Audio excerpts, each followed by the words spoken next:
Hammaga salom. Bu videoda bitta papkada bir nechta fayl joylashgan Excel fayllarni yoki CSV fayllarni birlashtirib, keyinchalik analiz qilishni o'rganamiz.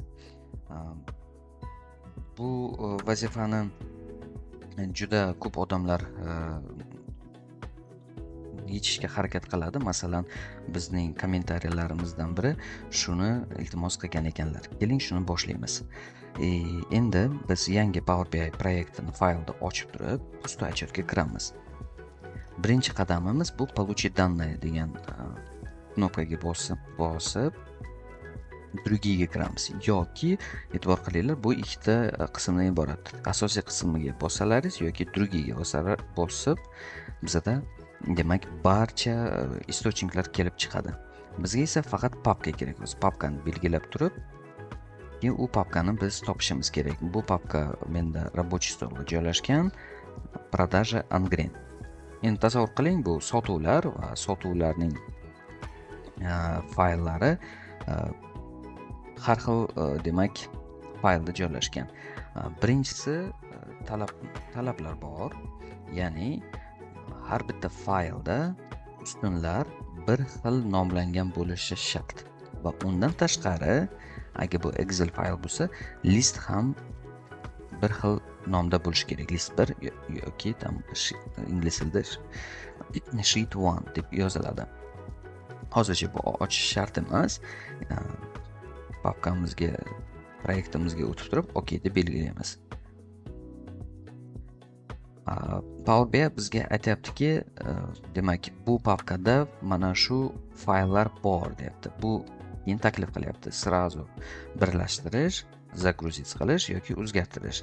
Birlashtirish mumkin emas, negaki bu yerda kerak emas bo'lgan fayllar ham bor. Bu spetsialno qoldirilgan. Shuning uchun преобразовать данныйga o'tamiz. Ya'ni Power Query'ga. Power Query'da o'tganimizdan keyin birinchi maqsadimiz biz kerak emas faylni olib tashlashimiz kerak. E'tibor qilinglar, bu yerda Excelga o'xshab filtrlar bor. Filtrlarni demak mana bu joydan olib tashlasak, как удалить deb qabul qilinadi bu. Buni qoldirsak bo'ladi, lekin boshqa taklifim bor. Tip bo'yicha ham filtrlasak bo'ladi. Ya'ni hozir biz tekstni olib tashlasak, faqatgina CSV formatdagi fayllarni oladi. Rasmlarni, bu papka rasmlarni qo'ysak ham baribir uni olmaydi, chunki e'tibor qilinglar, mana bu yerda tepada kod bo'yicha ham yozilgan, faqat CSV ni olasan deb.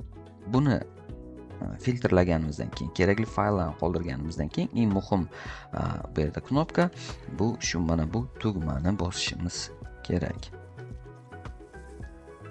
Kutamiz va e'tibor qilinglar, bu yerda demak предварительный просмотр, то есть ya'ni shu birinchi faylni ko'rsa bo'ladi yoki boshqa fayllarni bir tekshirib olish uchun kerak bo'lgan bu qadam bu. Agarda kimdirda mana bu rus tilidagi kirillitsa har xil tushunarsiz simvollar bilan paydo bo'lgan bo'lsa, mana bu joyga e'tibor qilinglar. Kodirovkaga e'tibor qilinglar har doim. Kirillitsa bo'lsa, hammasi joyida bo'ladi. OK. Vazifa tayyor. Bu chap tomonda demak